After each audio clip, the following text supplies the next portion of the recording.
Isang minuto, patay mo ha.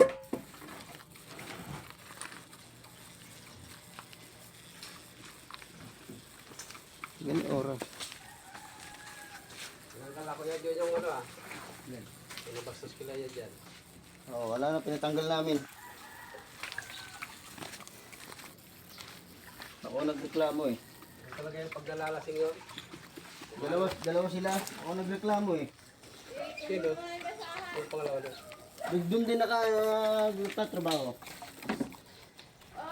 Yung minuto na.